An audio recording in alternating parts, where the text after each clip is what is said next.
Let's take a look at how our third-person character works. To do that, we need to open up the content drawer.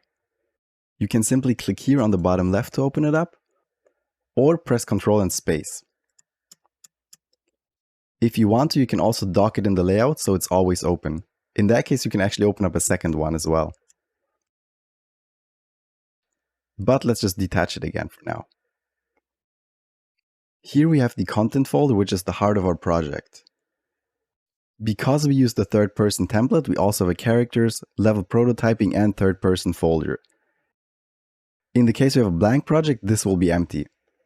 Let's find the character blueprint. Click on third person, blueprints, and here you can see BP_third person. When creating a blueprint, a common naming convention is to prefix BP_. We can then double click this to open it up.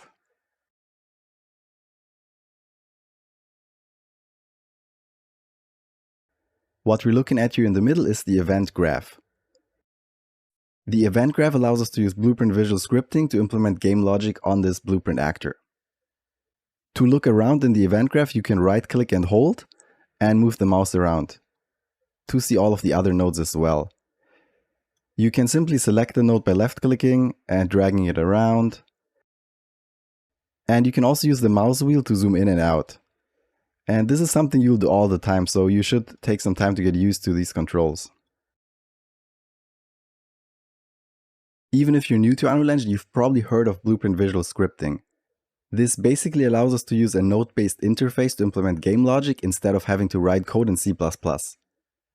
We can quickly implement gameplay logic just through these nodes and start test playing for fast iteration right away without having to wait for compiling. When using C++ instead, of course your game will be more performant, but there's a lot of things you have to deal with that will slow down your game creation process. I actually created a full-fledged VR shooting game just using blueprints, which runs just fine and is available on Steam.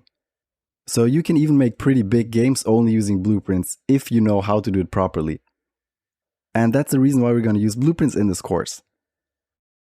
However, a blueprint actor is more than just the event graph. You can click here to see the viewport. On the left, you can see all the components that are in this blueprint actor. We can have a look at the capsule, the skeletal mesh, the camera, and many other things here. Just to show you how this affects gameplay, we can select the camera boom and move it up a little bit. When we start the game now, you can see that the camera is higher than it was before. All of the changes we do here are instantly affecting our gameplay. And we can just go back with Ctrl and Z. Another thing I can show you is the character movement component. This is something that comes with Unreal Engine on the character class, and this basically allows for all the movement your character needs. We can look for max walk speed here and change it to 2000, for example. And you can instantly see how this affects the gameplay. Let's change it back with Ctrl and Z. So I hope you understand that these blueprints are the core of our game. They allow us to set the components we need and also the gameplay logic we need in the event graph.